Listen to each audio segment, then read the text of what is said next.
Здраво и добро дојдовте уште едно видео каде што ќе збориме за хемиска стерилизација.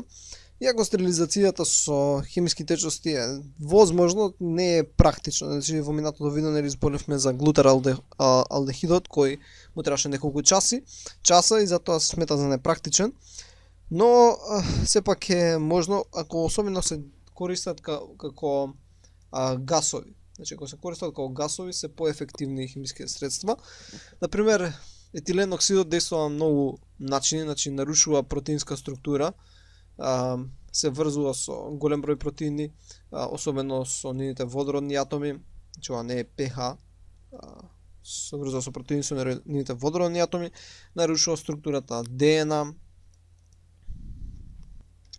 Сега интересно е дека всушност и овој му треба неколку часа, значи 1-2 часа за да изврши стерилизација.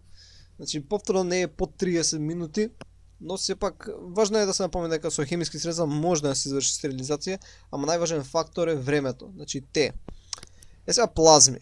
Плазми не знам дали сте слушнале, ама ги знаете трите агрегатни состојбена маса на материјата, значи тоа е цврста, течна, значи цврста, течна и газ.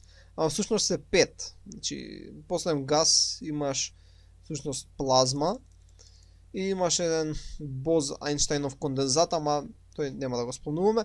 Значи плазма е всушност газ каде што частичките кои биле во гасот, значи овде каде речеме ова беше газ, така.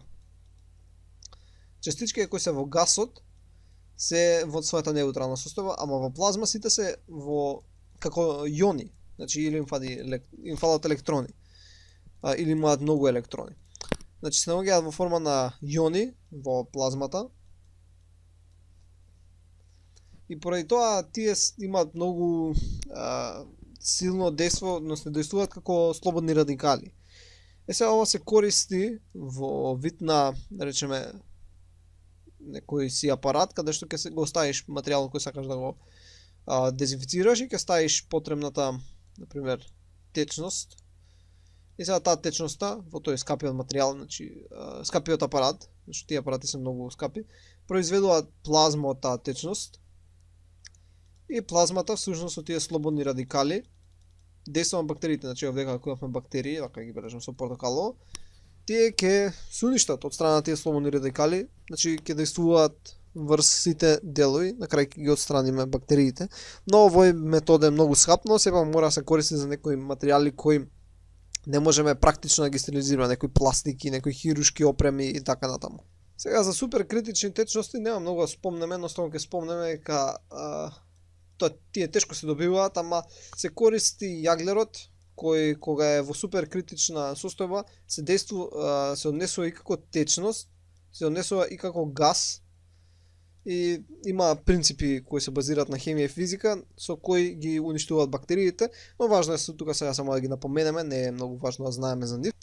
Сега да ги спомнеме како последни пероксидите и другите оксиди, кои сигурно сте ги сретнале, значи сигурно сте сретнале H2O2, значи H2O2, водород пероксид, кои најчесто ви го ставиле на некоја рана кога се повредили или слично и се прават меури. Сега да видиме зошто всушност се прават меури, како се произведуваат.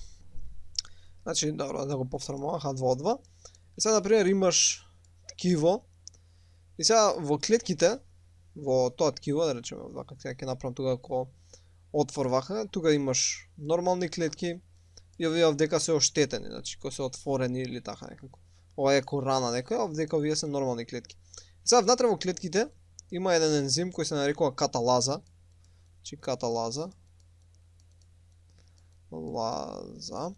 кој го преведува водород пероксидот, значи H2O2, во вода и насцентен кислород, значи H2O плюс, вака се бележи, 1/2 од молекуларен кислород.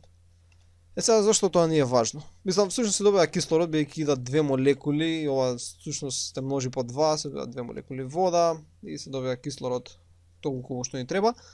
Он се добива цела молекула кислород, не се добива насцентен кислород, но не е сега тоа битно, значи ќе ја тргнам двојката. И сега е интересно, бидејќи каталазата делува, зашто каталазата е обично штетна за ткивата, значи врши липидна пероксидација, ги уништува липидните мембрани, но нашите клетки имаат ваков ензим кој действува против нејзе и сега се прават меури бидејќи всушност во течноста интерстицијалната ти имаш и кај раната и течност. Сега кислородот кој се ослободува пробува да искочи и поради тоа прави меури. Така, се прават меури како што пробува да излезе кислородот и затоа се добиваат меури. И овој водород пероксид всушност во високи концентрации може да врши стерилизација, значи има спороцидно дејство. Може да се користи и како газ, значи како газ, може да се користи како течност. Има доста употреба во голем број индустрии, не само во медицината. Други оксиди кои можеме да ги спомнеме е, например, пероцетна киселина, значи per-acidic acid. Значи, вака да го направиме. Acidic acid. Која всушност врши стерилизација. Значи се користи како стерилант. И особено, значи, ова е таман на лимитот, убива спори за од рок од 30 минути. А вегетативни клетки убива за, не знам се друга боја, убива за рок од 5 минути. Значи вегетативните многу брзо изумираат. И овој се користи на голем дел од медицинската опрема и можеме тука да ги спомнеме исто и со која боја, зелена,